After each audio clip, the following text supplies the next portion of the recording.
Hi, Joel here. I'd like to introduce you to a topic that's very dear to me. That's only because I spent 30 years using the concepts in this topic.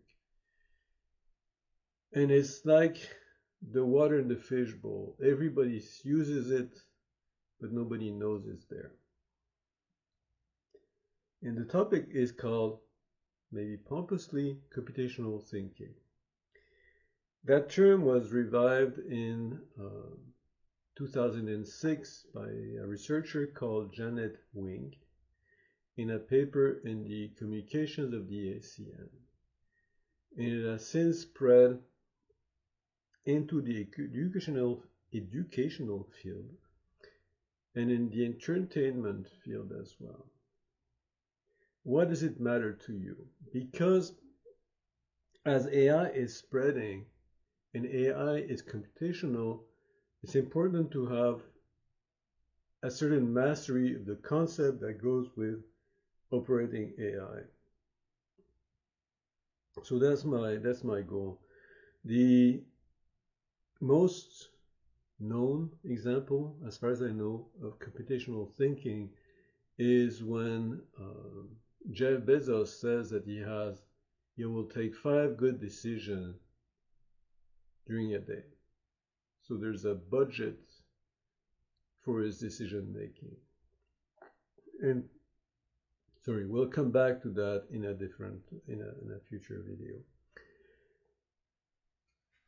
The Wikipedia page on computational thinking has some of the things I'm kind of worried about. The reason why actually will make this series of videos, and is the cultural integration into a discipline that maybe is counterproductive. If people use it and they find it fine, perfect. But if it's confusing, at least they'll know where it's coming from. So here are some of the comments made in the Wikipedia page. Dominated by US and European researchers, it is unclear to what extent the field's predominantly Western body of research literature cater to the needs of students in other cultural groups. It's very long, but I'm not sure it's very deep. The characteristics that define statistical thinking are decomposition, pattern recognition, data representation, generalization, abstraction, and algorithms. Well, that's a description like, yeah, I had a 2-year-old once told me her day. In all tiny little details, she tells me the whole day.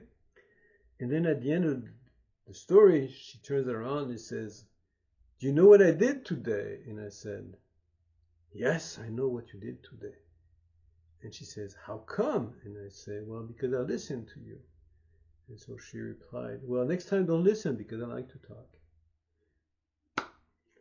Children will explain a story by all the details, minute details of things that happen and how things are made and so forth. It takes another perspective to actually define things in terms of their content. That's where I want to go. Wolfram, the famous Konrad Wolfram, has also argued that this definition of computational thinking should not be made to encompass everything, that actually it should be taught as a distinct subject, not as some seamless garment, to use the term. And here's an example. The concept of computational thinking has been criticized as too vague. It is rarely made clear how it is different from other forms of thought. And I think that's actually the mistake here.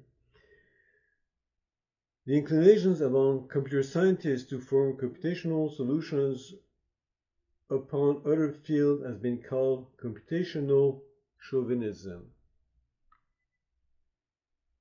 Well, why introduce culture and why introduce sex? I don't know.